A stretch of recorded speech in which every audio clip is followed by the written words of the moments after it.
Well, we're now in a new year, and 2024 was remarkably bad for the Islamic Republic of Iran. The alliance Iran created in the Middle East collapsed. Iran's currency is slipping to new lows. Economic unrest in a country that is already troubled with an energy crisis. And then there's the election of Donald Trump, who Iran allegedly tried to assassinate. Joining us now for a look back and what to expect in 2025 is Kamran Matin, an associate professor of international relations at Sussex University in the UK. I'm Negar Moshahedi, and this is Eye for Iran. Kamran Matin joins us now from the United Kingdom. Thank you so much for being here. Thank you. How would you define 2024 when it comes to the Islamic Republic of Iran? It really wasn't a good year for the Iranian establishment.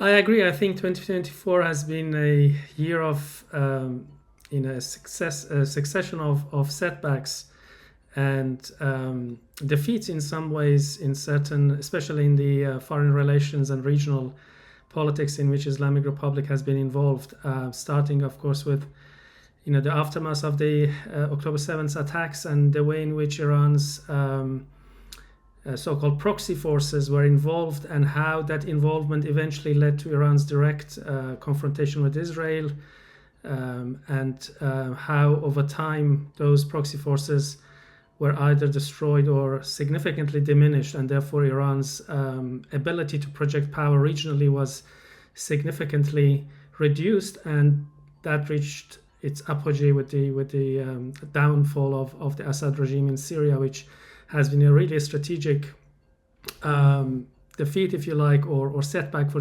Islamic Republic.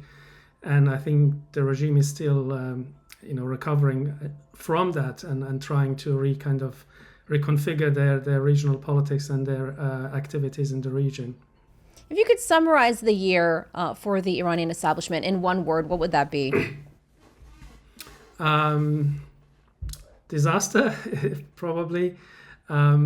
Because for a government whose domestic politics is so heavily dependent on its regional and international interventions and projects, from nuclear project to proxy forces, such massive changes in its international and regional power balance has massive domestic repercussions, from deepening of economic crisis, from people's being emboldened in their potential protests against the regime, in terms of how to deal with the new presidency in the United States. All of this have come together and created a very difficult environment for the Islamic Republic, all of which is even more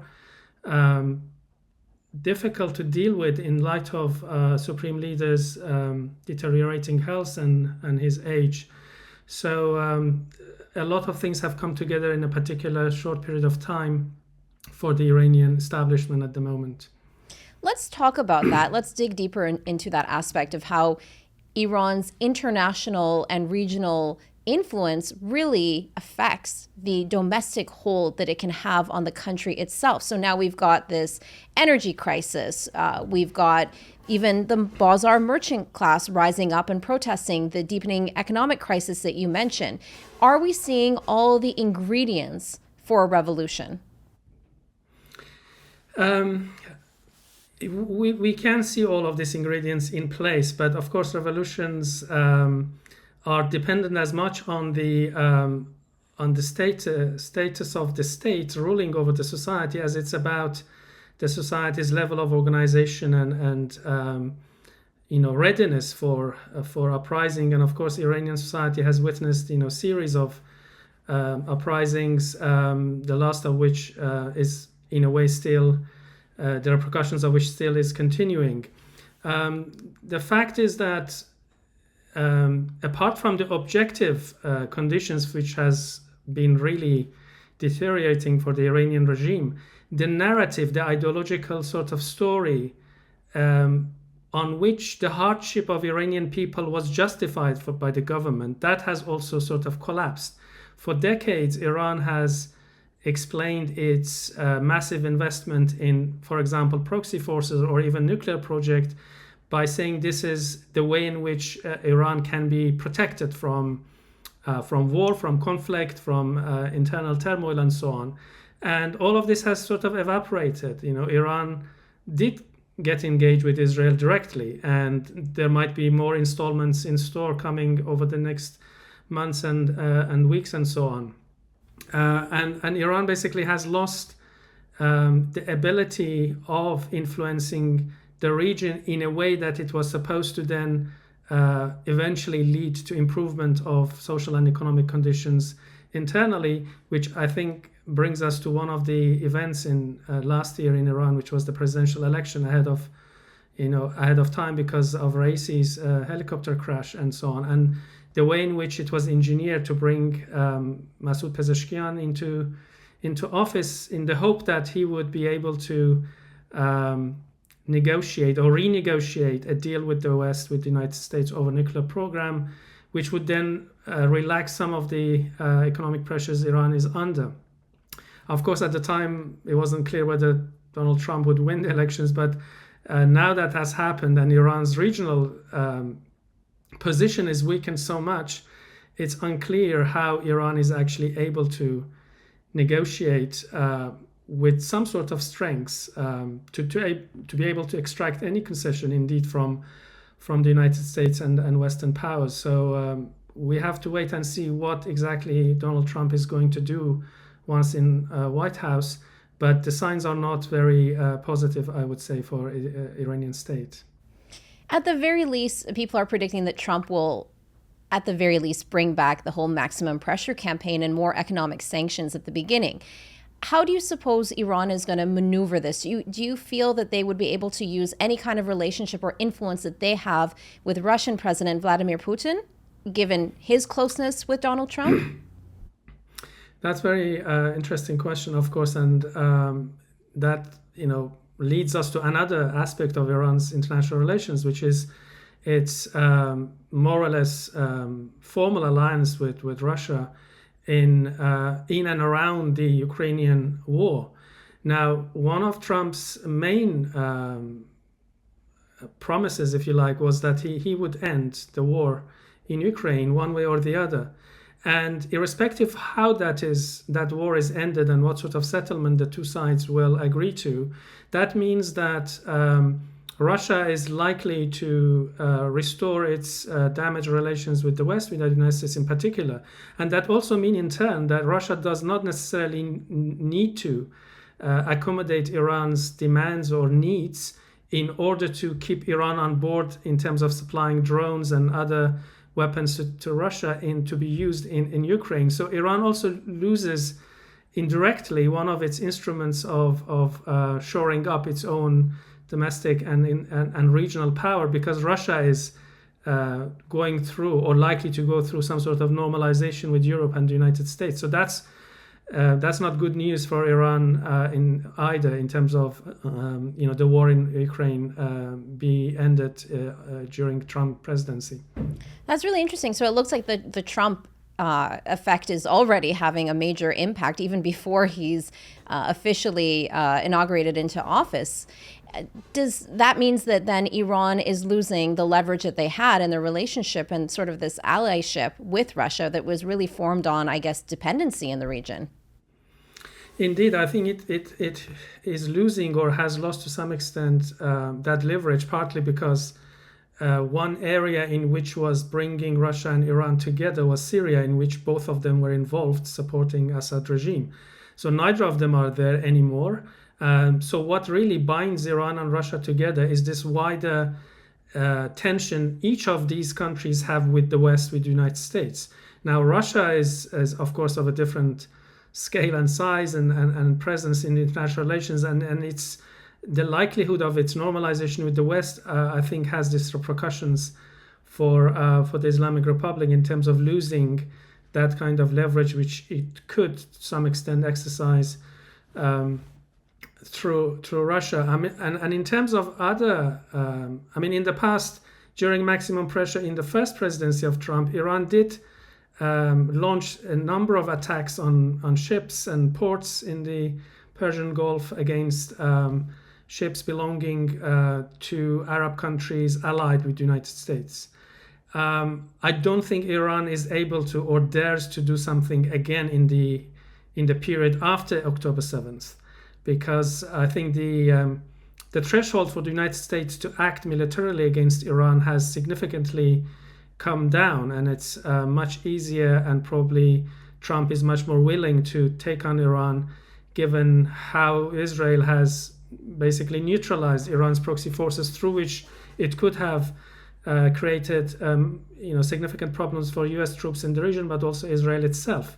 So what we hear from Iranian officials these days is mostly about basically a deal.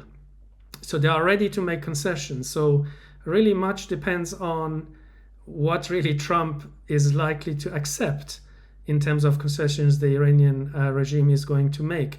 Absent that deal, there is only, or apparently, one way for Iran to create some sort of leverage, and that's going nuclear in terms of its nuclear project becoming militarized officially by conducting a nuclear test or something like that. But I am not sure they can do that without this being detected ahead of time, which would immediately provoke a military action, which is various American presidencies and administrations have always said they are not allowing Iran to have nuclear weapons. So that route is extremely dangerous for Iran, and the concessions will be of the kind which, if Iran is eventually accepting them, would transform it from within, and probably weakens it so much that actually popular uprising would be much more likely or less costly compared to the past. It seems like Iran doesn't have a lot of options now. It seems like their options are very limited. What do you suppose the discussions are like amongst Islamic Republic officials? Is there internal strife, and have they lost legitimacy within their own supporters? Because like you said, what do? If they go nuclear, that could lead to a full-scale regional war. It wouldn't be in their interest to keep them, in power. But at the same time, what do they do then? I think in order to really get a sort of image of what's going on within the establishment, one has to remember that Khamenei, the supreme leader, and more broadly Islamic Republic, has for decades relied on a single trope, which is you have to project power all the time. That's how you can rule internally, but also attract respect and concessions externally. And what's happened over the past year is that Iran has increasingly appeared not just to people outside Iran and people who are opposing Iran within Iran, the regime within Iran, but also to the supporters of the regime that Islamic Republic is increasingly impotent vis-a-vis its adversaries, and especially the way Iran reacted, for example, to Ismail Haniyeh's assassination in Tehran, to Nasrallah's, to the second attack by Israeli army against Iranian sites, to which no response has yet been kind of delivered. So I think within the regime, and especially this got even worse after Assad's fall, and a lot of people asking, why Iran didn't intervene, and of course, you remember Khamenei in that famous speech basically declared this impotence that American and Israelis had closed all the roads and so on and so forth. So in the past, usually you had this story that the hardliners, IRGC versus the reformists, trying to kind of chart a road, a path in between these two positions. At the moment, I'm not sure the so-called hardliners actually have any realistic cards to play. So Islamic Republic could make a radical turn in its international relations if Khamenei is not in place. So, one way for Islamic Republic to somehow kind of survive the current crisis is a supreme leader dies naturally or unnaturally, a new leader comes in. that person can blame all the problems in the past on the preceding kind of previous leadership, and then try to kind of open up. Something like what Jolani does in Syria, right? He was until a few weeks ago on everybody's terrorist list. Now he's wearing suit and tie and so on, and he's trying to be moderate. And of course, a lot of people buy into it because they want to see a stable Syria. So Iran, I mean, it's not impossible that Islamic Republic might go down that route. And of course, a few weeks ago or a couple of months ago, there were quite unusual statements by some people very close to Khamenei's son, Mujtaba, who has been tipped to succeed him for many years now. And those people who spoke in favor of his leadership were quite unusual in their criticism of the existing leadership. I mean, Mujtaba's father, which is really is quite incredible. I mean, it suggests that at least sections of Iranian elite believe that Khamenei is no longer part of the solution to the problems of Islamic Republic, but it might be actually part of the problem. But whether this is going to happen in through existing constitutional route or some sort of de facto coup takes place, we don't know yet. But as I said, Khamenei, if he goes, there might be some way for Islamic Republic to change its course and therefore be able to rehabilitate itself internationally and reduce economic pressure within Iran. Does that in some way signal potentially fear amongst Islamic Republic officials, or can nothing escape the establishment there? I think there is definitely fear among them. Of course, they, in their official rhetoric, they won't reveal that. But I think that you can see certain level of confusion among different parts of the establishment when it comes to regional issues, to Syria, to United States, and so on, and the impending negotiations or talks potentially with Trump administration over Iran's nuclear project. So I think Khamenei is trying hard these days to reunify ruling elites around a compromise plan, of which we are not, of course, very well informed. But what I see in Iranian state media is that there is more talk about trying to make a deal with Trump rather than the usual kind of rhetoric of confrontation and resistance and so on. So what makes this different than 1979 in terms of the conditions in place and the weakening of Iran, both internationally, regionally, and domestically? I think it really, much of it has to do with organization. At the 79, during that period, the Iranian clerical or clergy class enjoyed access to an extremely wide and nationwide network of mosques and seminaries, which became basically platforms for agitation and organization. And this was had a counterpart in the fact that the Shah's regime, however brutal it was no way comparable to the extent to which Islamic Republic is prepared to use violence against unarmed protesters. So this came together, and I think enabled the revolutionary movement at the time to overcome the Pahlavi regime. At the moment, one area in which Islamic Republic has been markedly successful has been the elimination of any opposition force or opposition figure who could play a sort of charismatic and unifying role in the way in which Khomeini himself did in the lead up to the revolution in 1979. So, for example, we have to remember that Iran has assassinated hundreds of dissidents in Europe alone. It has infiltrated many organizations, opposition groups, and so on. And the infighting between the opposition groups also has led to the relative weakness of them in terms of their ability to kind of create a platform which is able to reach different sectors and classes of Iranian society. Now, that might change if people actually, see the weakening of Iranian regime's repressive organs such as IRGC or Basij and so on, or whether those organizations themselves are weakened because of the confusion and sense of defeat which they have, following the events recently. But I think, as far as I can see, organized opposition with actual objective influence and network within Iran is probably the main reason why Islamic Republic is even in place now, because all the other ingredients are in place. Iranian economy in tatters.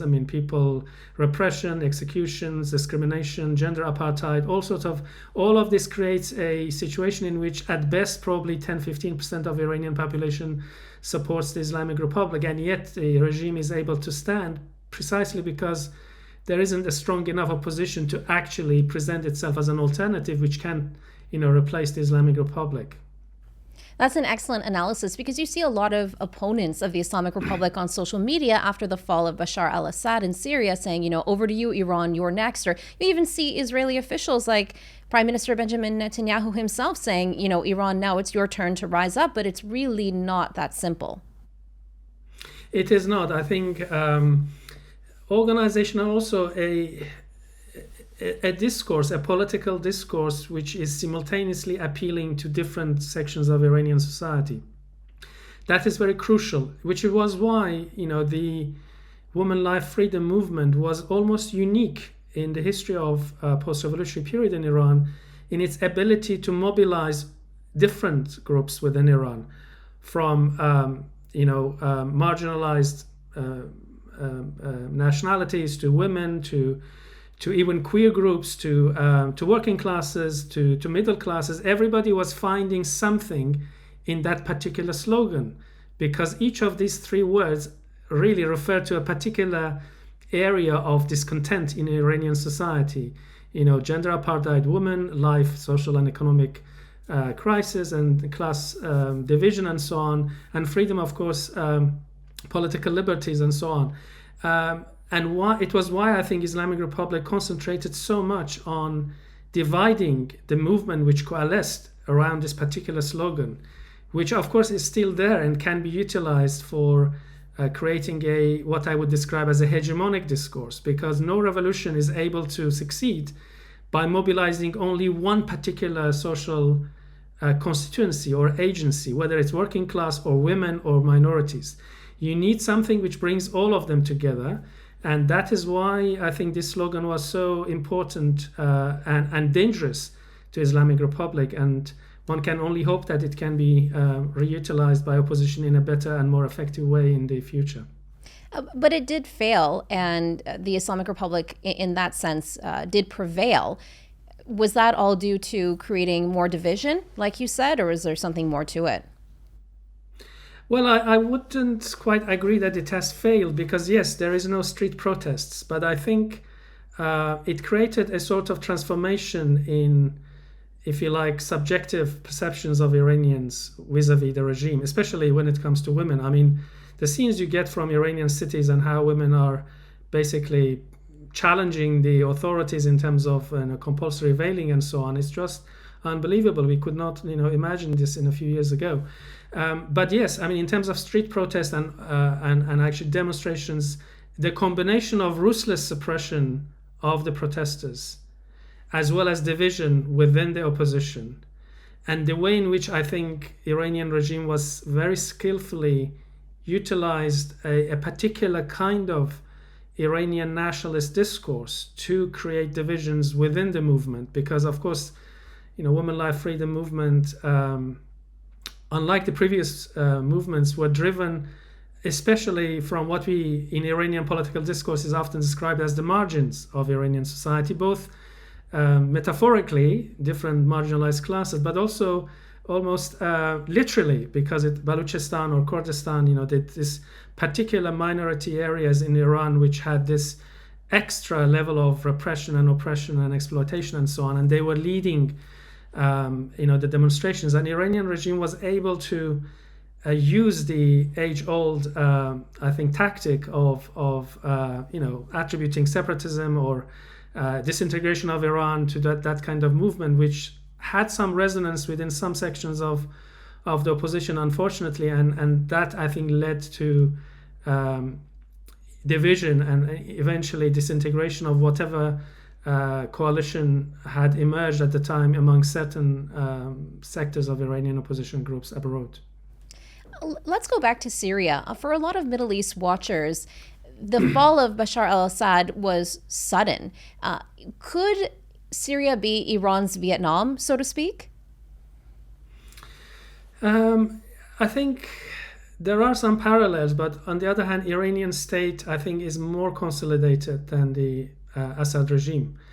The Assad state or Ba'athist state in Syria never enjoyed more than 20% of active support. There were times during which it made some sort of tactical alliance with certain non-Alawi sectors of Syrian society, especially the rural population, which Hafez Assad, the father of Bashar al-Assad, in the 70s and 80s was able to sort of ally with against the urban elite, the liberal sort of opposition.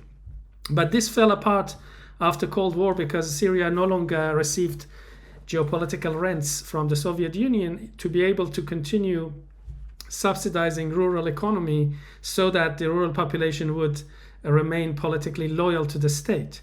And that meant that over time, the Ba'ath state was reduced to an Alawi elite, which at best, as I said, it was a very small minority within Syrian society. Iranian state, on the other hand, historically has been, relied on Shia Islam and Persian nationalism or Iranian nationalism, and these two still exist.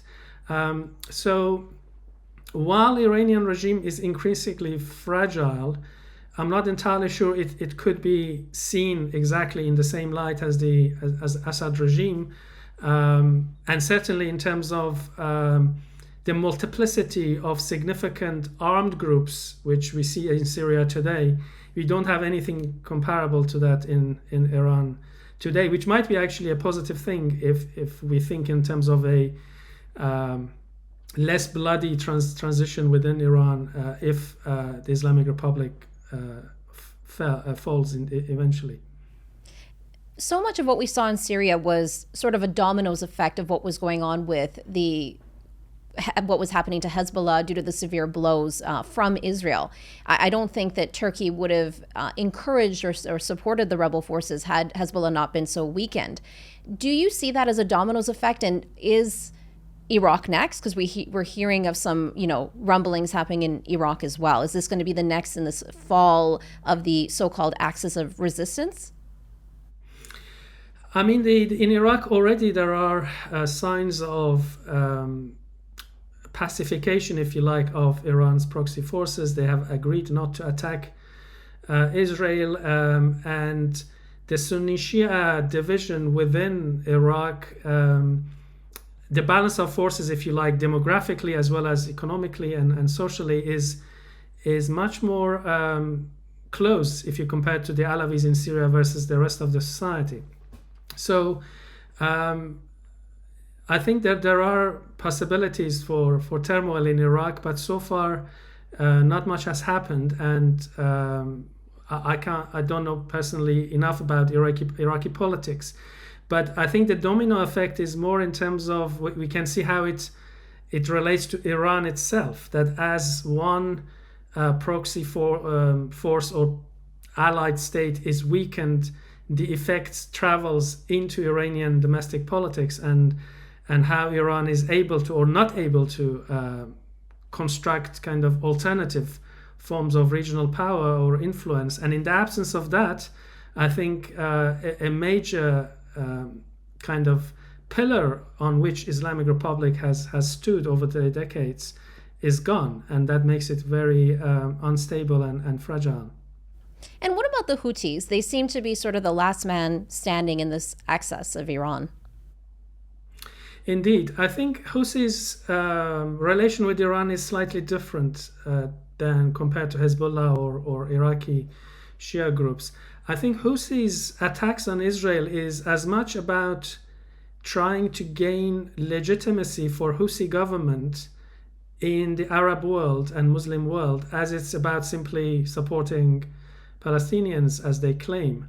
As you know, following the civil war, we have two rival governments within Yemen, right? So Houthis are just one authority. So there is this competition about who is going to basically be the ruler of the entire Yemen. And for that, I think Houthis see the Palestinian case as an important one in terms of showcasing their commitment to a transnational or Arab Muslim kind of cause. And Iran, of course, has helped them because their interest has contingently sort of intersected. Otherwise, a lot of listeners and viewers would know that Houthis follow a particular strand of Shiism, Zaydism, which is considered heretical by the 12 Shias who are in Iran. So I don't think the ideological link is not as strong as people think. In fact, they are historically have been quite hostile to each other, the Shias in Yemen and in Iran. But I think it's this geopolitical and political dynamics which has brought them together. And I have seen reports about President-elect Trump wanting to increase attacks on Houthis. So we have to wait and see how United States react. And there have been many more attacks recently on them by Israel and by the US-led coalition. So it may well be that they will also be pacified over time, especially if Iran itself is weakened. And maybe one of the elements in the future talks between Iran and US would be Iran stopping its support of supply of advanced weapons to Houthis, in which case, of course, they are not able to sustain the kind of attacks they have been doing up to now. So that's interesting. That could be one of the concessions then to come forward with the Trump administration. Yeah. And we're already seeing the U.S.-led coalition increasing strikes against the Houthis after almost a year of pretty much doing nothing. Let's talk about Saudi Arabia, another big player in the region. Seems like Syria is getting close to Saudi Arabia with the new administration there. And we just heard that recently Saudi Arabia executed 6 Iranian nationals for alleged drug trafficking. What is that going to do to an already shaky relationship between Iran and Saudi Arabia? Again, I think Iran is in no position to really deteriorate its relations with Saudi Arabia. I mean, Saudis charted a very, I would say, pragmatic path over the last couple of years. When Iran attacked Saudi oil installations in 2019, and Donald Trump did not, launch attacks on Iran in retaliation, I think Saudis at that point sort of decided and realized that they can't quite rely on the United States against Iran. So the process of de-escalation with Iran began, which eventually, with Chinese mediation, reached its conclusion. So at the moment, I think Iran has enough weaknesses not to wanting, create another problem for itself. And in terms of Saudi's role in Syria, I think it's a bit early to suggest, because I think Saudis as well as United Arab Emirates are quite concerned about Turkish hegemony in the Levant, and they might try to, for example, persuade Donald Trump to stay in Syria in terms of those a couple of thousand troops which are there in Syria to try to, by supporting the Kurdish forces in Syria, create a counterbalance against Jolani or Ahmad Shah's administration in Damascus. But historically, I think Saudi Arabia has been quite concerned about any form of groups or states which are close to Muslim Brotherhood. And both Turkey and Hayat Tahrir Sham or HTS are, of course, branches of Muslim Brotherhood. So we have to see, what happens over the next few months. But of course, I mean, Saudis, if they realize that Ahmad Shah is going to stay in power, they might try to come to sort of understanding with them. But it's not quite clear where things go at this point in Syria. And just to conclude, Kamran, where do you see Iran going in 2025? Do you see Iran kind of laying low and being quiet, given how weak that they have become and what a disastrous year 2024 was for them, as you had mentioned and described yourself? Or do you see Iran, like you mentioned, going down that dangerous path of a nuclear Iran at all costs? Well, as you know, prediction in political science is the least attractive thing to do. But I think there will be, significant developments or changes in Iran, because absent going nuclear, which as we discussed, it's quite dangerous and risky for Iran, then Iran has to sort of come to some sort of understanding and deal with the United States in order to really reduce this economic crisis in Iran, which is bound to lead to actually protest and uprising and so on. And once uprising begins, I think it's very difficult this time around to contain it. So it may well be that 2025 would be the year or the amount of time that needed for new Trump administration's pressures to kind of bring Iran to the point of making changes to its policies. So I'm not sure that those changes happen within 2025 or not, but I think it's a very decisive year in terms of where Islamic Republic goes. And who knows, Khamenei increasingly looks very ailing, and if he dies or is no longer able to lead, then we have succession issue in Iran, which actually adds another layer of very complex situation within Iran, because unlike the time Khamenei himself became supreme leader, at the moment there is no one within Iranian establishment who has the kind of authority around which other figures would sort of coalesce. At the time, Rafsanjani was able to make up some story about Khomeini favoring Khamenei, and everybody bought into that story, and Khamenei became leader. But I don't think that is possible to happen again. So the infighting might actually intensify, and that itself adds to all the other problems which we have discussed. So 2025 will be a very, very difficult year for the Islamic Republic, I think. A year of change. We just don't know which change that's going to go. And like you said, if the opposition can put aside their differences, it could be potentially the year of a revolution, even potentially. Yes, indeed. Yeah. Thank you so much for your time and analysis. I really enjoyed our conversation. That's Kamran Matin. Thank you very much for having me. Thanks. If you enjoyed this episode, hit the like button and leave us a comment. We'd love to know what you think. The Eye for Iran podcast series is created by Iran International, the go-to destination for expert Iranian news in both Farsi and English. For more, head to our dedicated English website, iranintl.com/en.